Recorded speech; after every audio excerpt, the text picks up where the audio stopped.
27 मार्च 2019 की दोपहर भारत के लिए एक सामान्य दिन की तरह ही शुरू हुई थी। लोग अपने काम में व्यस्त थे, बच्चे स्कूल से लौट रहे थे और टीवी चैनलों पर रोज की खबरें चल रही थीं। तभी अचानक एक विशेष घोषणा की खबर आई। प्रधानमंत्री राष्ट्र को संबोधित करने वाले थे। कुछ ही मिनटों बाद जब नरेंद्र मोदी स्क्रीन पर आए तो किसी को अंदाजा नहीं था कि वो क्या बताने वाले हैं। और फिर उनके शब्द गूंजे, भारत ने अंतरिक्ष में एक लाइव सैटेलाइट को मार गिराने की क्षमता हासिल कर ली है। देश स्तब्ध था। 3 मिनट के भीतर अंतरिक्ष में मौजूद एक उपग्रह को मिसाइल से नष्ट कर दिया गया था। ये था मिशन शक्ति। लेकिन ये केवल एक परीक्षण नहीं था, ये उस लंबे सफर का परिणाम था जो दशकों पहले शुरू हुआ था। एक ऐसा सफर जो भारत को अंतरिक्ष के शांत वैज्ञानिक उपयोग से आगे बढ़ाकर अंतरिक्ष सुरक्षा की नई दुनिया में ले आया। अंतरिक्ष कभी सिर्फ वैज्ञानिकों और शोधकर्ताओं की दुनिया था। 1960 और 70 के दशक में जब इसरो की स्थापना हुई, तब भारत का लक्ष्य स्पष्ट था: संचार, मौसम पूर्वानुमान, शिक्षा और विकास के लिए उपग्रहों का उपयोग। उस समय किसी ने नहीं सोचा था कि एक दिन यही अंतरिक्ष राष्ट्रीय सुरक्षा का अहम स्तंभ बन जाएगा। धीरे धीरे दुनिया बदलने लगी।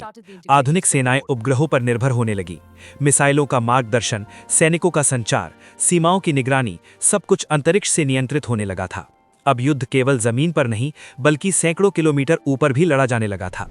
1999 का कारगिल युद्ध भारत के लिए एक बड़ा सबक साबित हुआ। पहाड़ी इलाकों में दुश्मन की गतिविधियों की सटीक जानकारी जुटाना कठिन था। उस समय भारत के पास सीमित निगरानी उपग्रह क्षमता थी। इस अनुभव ने रणनीतिक सोच को बदल दिया। स्पष्ट हो गया कि यदि अंतरिक्ष में आपकी उपस्थिति मजबूत नहीं है, तो जमीनी युद्ध में भी कमजोरी आ सकती है। इसके बाद भारत ने अपनी उपग्रह क्षमता को मजबूत करना शुरू किया। संचार के लिए जी-सैट श्रृंखला, निगरानी के लिए राइसैट और अपना नेविगेशन सिस्टम नैविक, ये सब धीरे धीरे विकसित हुए। इन उपग्रहों ने भारतीय सेना, नौसेना और वायुसेना को वास्तविक समय में सूचनाएं देना शुरू किया। सीमाओं पर गतिविधियां, समुद्र में जहाजों की स्थिति और आसमान में संभावित खतरे, सब कुछ अंतरिक्ष से देखा जाने लगा। लेकिन एक सवाल अब भी बना हुआ था: अगर कोई दुश्मन इन उपग्रहों को निशाना बनाए तो क्या होगा? यदि आपके आंख और कान को अंधा कर दिया जाए तो आपकी रक्षा प्रणाली कितनी देर टिकेगी? यही वो बिंदु था जहां से अंतरिक्ष रक्षा की अवधारणा ने आकार लेना शुरू किया। इसी दिशा में वर्षों तक चुपचाप काम चलता रहा। डीआरडीओ ने बैलिस्टिक मिसाइल तकनीक में महारत हासिल की। वैज्ञानिकों ने ऐसी प्रणाली विकसित की जो अत्यधिक गति से अंतरिक्ष में मौजूद लक्ष्य को भेद सके। ये तकनीक आसान नहीं थी। एक उपग्रह 7-8 किलोमीटर प्रति सेकंड की रफ्तार से पृथ्वी की परिक्रमा करता है। इतनी तेजी से चलती वस्तु को कुछ ही मिनटों में निशाना बनाना अत्यंत जटिल गणना और सटीकता मांगता है। और फिर आया वो दिन, 27 मार्च 2019। ओडिशा के तट से एक विशेष रूप से विकसित मिसाइल छोड़ी गई। लक्ष्य था लगभग 300 किलोमीटर की ऊंचाई पर मौजूद एक भारतीय माइक्रो सैटेलाइट। 3 मिनट से भी कम समय में लक्ष्य भेद दिया गया। भारत दुनिया का चौथा देश बन गया जिसने एंटी सैटेलाइट क्षमता प्रदर्शित की। दुनिया भर में इस घटना पर प्रतिक्रिया हुई। कुछ देशों ने अंतरिक्ष में मलबे बढ़ने की चिंता जताई। भारत ने स्पष्ट किया कि परीक्षण को लो अर्थ ऑर्बिट में इसलिए किया गया ताकि मलबा जल्दी वायुमंडल में प्रवेश कर नष्ट हो जाए। भारत ने यह भी कहा कि ये कदम आक्रामकता नहीं, बल्कि सुरक्षा तैयारी का हिस्सा है। इसी अवधि में भारत ने रक्षा अंतरिक्ष एजेंसी की स्थापना की। इसका उद्देश्य था तीनों सेनाओं के बीच समन्वय स्थापित करना और अंतरिक्ष आधारित खतरों की निगरानी करना। अंतरिक्ष अब केवल वैज्ञानिक उपलब्धि का प्रतीक नहीं था, बल्कि राष्ट्रीय सुरक्षा का अभिन्न अंग बन चुका था। लेकिन अंतरिक्ष युद्ध केवल मिसाइल से नहीं लड़ा जाता। आज साइबर हमले भी उतने ही खतरनाक हैं।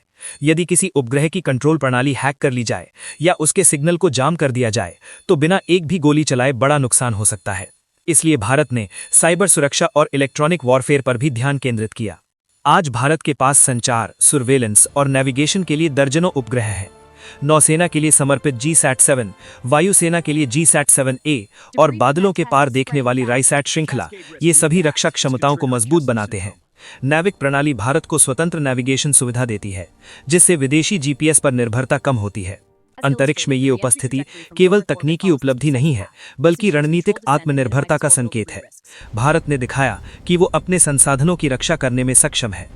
जब हम रात के आसमान को देखते हैं तो हमें बस चमकते तारे दिखाई देते हैं, लेकिन उन तारों के बीच भारतीय उपग्रह चुपचाप अपनी परिक्रमा कर रहे हैं। वे मौसम की जानकारी दे रहे हैं, किसानों की मदद कर रहे हैं, सीमाओं पर नजर रख रहे हैं और समुद्र में गतिविधियों की निगरानी कर रहे हैं। भारत का अंतरिक्ष रक्षा कार्यक्रम पूरी तरह से गुप्त नहीं है, लेकिन इसकी कई रणनीतिक जानकारियां स्वाभाविक रूप से सार्वजनिक नहीं की जाती। हर देश अपनी सुरक्षा योजनाओं को सीमित दायरे में रखता है। आज दुनिया में अंतरिक्ष को भविष्य का युद्ध क्षेत्र माना जा रहा है। Space situational awareness, anti satellite तकनीक, साइबर सुरक्षा, ये सब आधुनिक रक्षा रणनीति का हिस्सा बन चुके हैं। भारत भी इस दिशा में निरंतर प्रगति कर रहा है। अंतरिक्ष अब केवल खोज और अनुसंधान का क्षेत्र नहीं रहा, ये सुरक्षा और संप्रभुता का भी क्षेत्र है। 27 मार्च 2019 की वो दोपहर सिर्फ एक घोषणा नहीं थी, वो एक संकेत था। भारत अब अंतरिक्ष में भी अपनी सुरक्षा सुनिश्चित करने की क्षमता रखता है। और शायद यही इस कहानी का सबसे महत्वपूर्ण पहलू है। अंतरिक्ष में भारतीय उपग्रह का मौन प्रहरी दिखाई नहीं देता, लेकिन हर पल सक्रिय है।